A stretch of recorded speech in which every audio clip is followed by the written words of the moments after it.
আসসালামু আলাইকুম সম্মানিত ভিউয়ার্স।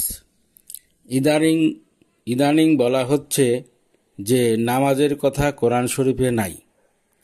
আবার কেহ বলছে কোরআন শরীফে 3 ওয়াক্ত নামাজের কথা বলা আছে, 5 ওয়াক্ত নামাজের কথা বলা নাই। আমি বলতে চাচ্ছি যে 5 ওয়াক্ত নামাজ কেন, 9 ওয়াক্ত নামাজের কথা কোরআন শরীফে আছে। নামাজ ও জিকির বা আল্লাহকে স্মরণ করা সংক্রান্ত আয়াতগুলি আমি নিম্নে উল্লেখ করলাম। আপনারা দেখেন সূরা হুদের 114 নম্বর আয়াতে সেখানে বলা আছে, আর দিনের 2 প্রান্তেই অর্থাৎ ফজর ও আসর নামাজ ঠিক রাখবে এবং রাতের প্রান্তভাগে অর্থাৎ তাহাজ্জুদের নামাজ। পূর্ণ কাজ অবশ্যই পাপ দূর করে দেয়। যারা স্মরণ রাখে তাদের জন্য এটি এক মহা স্মারক।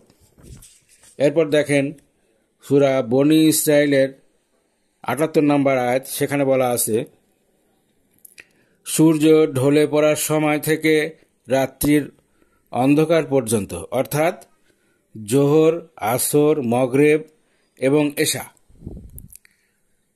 নামাজ কায়েম করুন এবং ফজরের কোরআন পাঠও নিশ্চয়ই ফজরের কোরআন পাঠ মুখোমুখি হয়, অর্থাৎ ফজরের কোরআন পাঠও এবং ফজরের কোরআন পাঠ মুখোমুখি হয়, একথা বলা আছে। আমি 4বার পড়তেছি। সূর্য ঢলে পড়ার সময় থেকে রাত্রির অন্ধকার পর্যন্ত অর্থাৎ জোহর, আসর, মাগরিব এবং এশা এই 4 ওয়াক্তের নামাজ কায়েম করুন এবং ফজরের কোরআন পাঠও নিশ্চয়ই ফজরের কোরআন পাঠ মুখোমুখি হয়। তাহলে আমরা কিন্তু এখানে 5 ওয়াক্ত নামাজ এই 2টা আয়াতের ভিতরেই আমরা পায়ে গেলাম। কিন্তু আমরা কি কোরআন শরীফ ভালো মতো না পড়ে যদি আমরা এইসব সমস্ত কথাবার্তা বলি তাহলে তো আমাদের জন্য সমস্যা ভাই। এরপরে আরও 2টা আয়াতের কথা আমি বলি।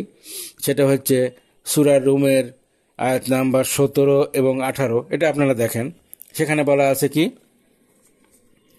অতএব তোমরা আল্লাহর পবিত্রতা স্মরণ করো সন্ধ্যায় ও সকালে, অর্থাৎ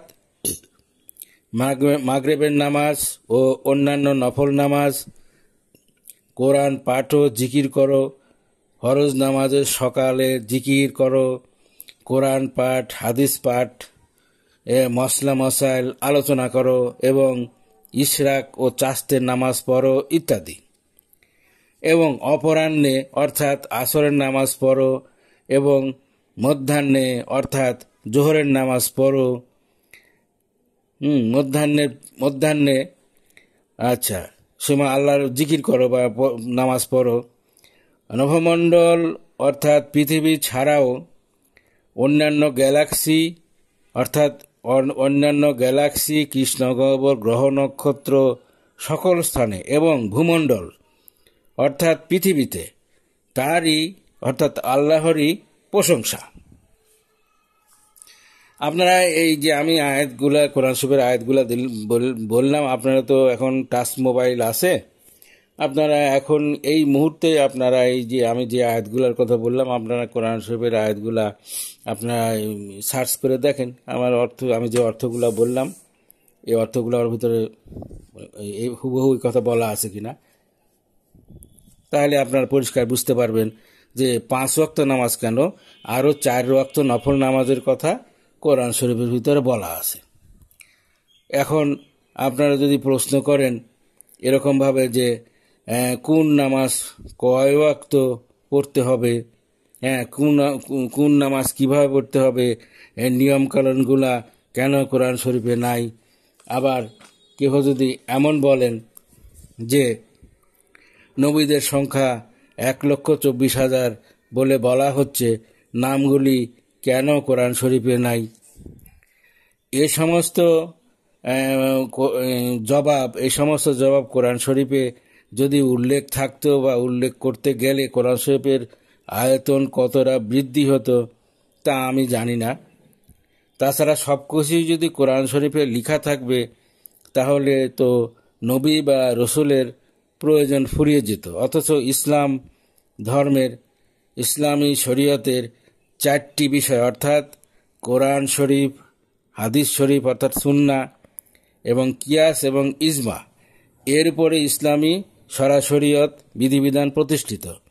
কোরআন শরীফের মূল কথা বলা হয়েছে অর্থাৎ কালেমা, নামাজ, রোজা বা সালাত, কালেমা, নামাজ বা সালাত, রোজা বা সাওম, হজ এবং জাকাতের কথা বলা হয়েছে।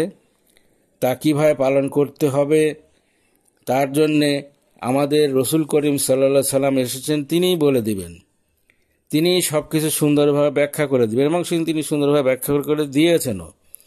সুতরাং আমরা শুধু কোরআন শরীফেই থাকবো কেন? আমরা কোরআন শরীফ অনুসন্ধান করার পরে আমরা হাদিস শরীফে যাব। হাদিস শরীফে ওই বিধিবিধানগুলো কীভাবে পালন করার জন্য রসুল করিম সাল্লাল্লাহু আলাইহি সাল্লাম বলে গেছেন সেগুলো আমাদেরকে খেয়াল করতে হবে। অর্থাৎ হাদিস বা সুন্নাহর ভিত্তিতে আমাদেরকে কাজ করতে হবে। এরপরে আছে ধরেন কিয়াস ও ইজমা। কিয়াস ও ইজমা ধরেন রসুল করিম সাল্লাল্লাহু আলাইহি সাল্লামের মুবারক জামানায় অনেক সমস্যার উদ্ভবই হয়নি।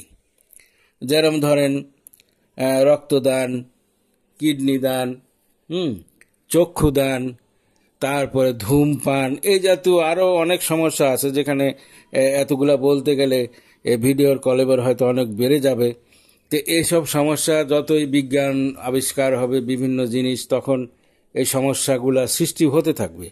তো সেগুলা সমাধান করার জন্য আমাদেরকে কী করতে হবে এবং আমাদেরকে কোরআন এবং হাদিসের আলোকে এই সমস্যাগুলোর সমাধান বের করতে হবে। এবং এগুলা বের করার জন্য ইসলামী চিন্তাবিদ আছে, ইসলামী স্কলার আছে, বিভিন্ন পর্যায়ের আলেমগণ আছে, তারা বসে এরকম একটা সিদ্ধান্ত গ্রহণ করেন। যেরকম আমরা জানি যে আমাদের ভারতবর্ষের একজন বড় সম্রাট, যিনি তার নাম আওরঙ্গজেব, তিনি আলমগীর নামে পরিচিত, তিনি এরকম একজন 300 জন আলেমকে মিলিয়ে বিভিন্ন সমস্যার সমাধান বাবদ একটি বই পুস্তক রচনা করেছিলেন, যা ফতুয়ায়ে আলমগীরি নামে আমাদের সমাজে এখনও প্রচলিত আছে। সুতরাং আমরা সবাই কোরআন শরীফ, হাদিস শরীফ, ইজমা এবং কিয়াসের ভিত্তিতে আমরা চলব এবং তাহলেই আমরা সফল কাম হব। ওয়ামা আলাইনা ইল্লাল বালাগুল মুবিন।